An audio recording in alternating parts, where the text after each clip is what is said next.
Have you ever felt like you were doing everything you could and still felt like it wasn't enough? Like no matter how hard you tried, something just didn't click the way it seemed to for everyone else? If you ever felt this way, you are not alone because not every struggle is visible, but that doesn't make it any less real. And if you met me years ago, you probably wouldn't expect me sitting on the Zoom call today. I was shy, quiet. I struggled in school. I didn't feel smart. I didn't feel capable. And I cared deeply, maybe too deeply, about what other people thought of me. I spent a lot of time holding back, questioning myself, wondering if I was enough. See, I have an auditory processing disorder. And the best way to describe this is it's like a computer that is turned on, but the monitor isn't connected. The thoughts are all there, ideas are there, but when it came time to express them, especially in writing, there's a disconnect. Honestly, it's like my pen and my paper are having a standoff. And for a long time, I thought it meant something was wrong with me. But then there was another side to me. When I was on the soccer field and on a tennis court or skiing down a mountain, I was a completely different person. I was calm. I was focused. I was confident. I wasn't overthinking. I wasn't doubting myself. I was just there, present, capable, free, having a grand old time. And those moments were trying to teach me something I didn't yet have words for. I wasn't incapable. I was actually misunderstood. And that's why the reality for so many people living with invisible disabilities and people see on the outside rarely reflects what's happening behind the scenes and on the inside. See, behind the scenes can look something like this: working twice as hard to keep up, replaying conversations over and over in your head, overthinking every word before you speak, staying quiet, not because you don't have anything to say, but because you're afraid of getting it wrong. And over time, that takes a toll on all of us. It takes a toll on your confidence, definitely takes a toll on your voice, and takes a toll on how you show up in life. You start to shrink, you start to question your value, you start to believe the story that maybe you're the problem. But what if you're not the problem? What if you're just trying to succeed in systems that were never designed for how your brain works? My first turning point came in high school. I remember I was in school settling in, and the principal called over the loudspeaker, "Danielle, Brzusek, come to the principal office." And I remember sitting there thinking, what did I do? I entered her room, and the principal told me I'd be lucky if I graduated high school. Let that sink in for a moment. The principal told me I would be lucky to graduate from high school. Someone in a position of authority looked at me and decided what I was capable of. And you know what? For a moment, I really believed her. But then as I started walking back down that hallway, something in me changed. It was quiet, but it was strong. And I thought to myself, no way. I will graduate and I will go to college. That moment wasn't loud, but it was dramatic. And it changed everything. Because as I went down that hallway further, I decided it's the first time I'm going to choose to believe in myself instead of someone else's limitation. And that decision lit something inside of me. It was like fuel inside of my belly. I moved 3,000 miles away from home the last 2 years of high school, and I did graduate high school. And I didn't stop there. I kept going. I earned my A degree, my BA degree, and my paralegal certificate. Not because it was easy, and believe me, it was hard, but because I refused to stop. Years later in my career, I noticed a pattern. When I was reviewing and writing contracts, my confidence would drop. I'd get really nervous to even write an email to either my boss or to board members. I felt slower, uncertain, like I was always trying to catch up. But when I worked on projects that required problem solving, strategy, ownership, oh my, I thrived. I was confident. I was engaged. I was successful. And that's when I realized something that changed everything. There isn't one right way to succeed. There are multiple ways to think, multiple ways to process, and multiple ways we can contribute. But before I fully believe that, I had to go somewhere deeper. That voice in my head, I'm sure all of you have it. The one that says, you're not smart enough, you're not good enough, you'll never figure this out. That's a voice that is powerful.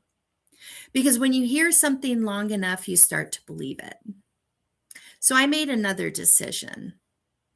Not once, not perfectly, but consistently. I started to rewrite that voice. I started to say, I am good enough. I am smart enough. Not because I fully believed it at first, but because I needed to. And that's where the real change begins.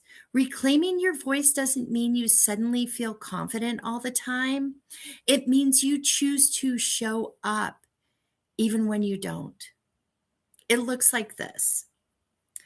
Imagine speaking up even when your voice shakes, asking questions instead of just pretending that you understand, advocating for what you need, just like I did. I advocated for myself. I found a high school and I graduated instead of minimizing myself. Choosing progress over perfection, because honestly, perfection will keep you stuck. But progress moves you forward. I stopped trying to force myself into one way of doing things. I started asking different questions. I started to ask, what works for me? I created new ways to process information, put my books on tape during college, new ways to complete tasks, started to put alarms on my phone so I would remember when a task was due. Sometimes I would give myself a false deadline, like a week ahead. New ways to succeed. And everything started to shift because that wasn't weakness, that was strength. That was me learning to work with my brain instead of against it. Then I discovered something else. When I struggled in some areas, my emotional intelligence was incredibly strong. I could read a room. I could sense tension.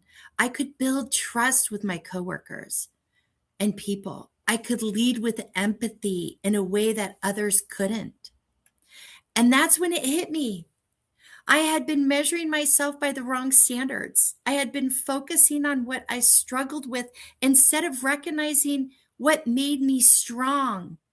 Just like I did on the tennis court, just like I did in the soccer field, just like I did going skiing down a mountain. It's not my fault I have an indivisible disability, and it's not yours either. So instead of asking, what's wrong with me? Start asking, what is right with me? Where do I naturally thrive? Where do I bring value? Where do I feel most like myself? Because confidence doesn't come from fixing everything.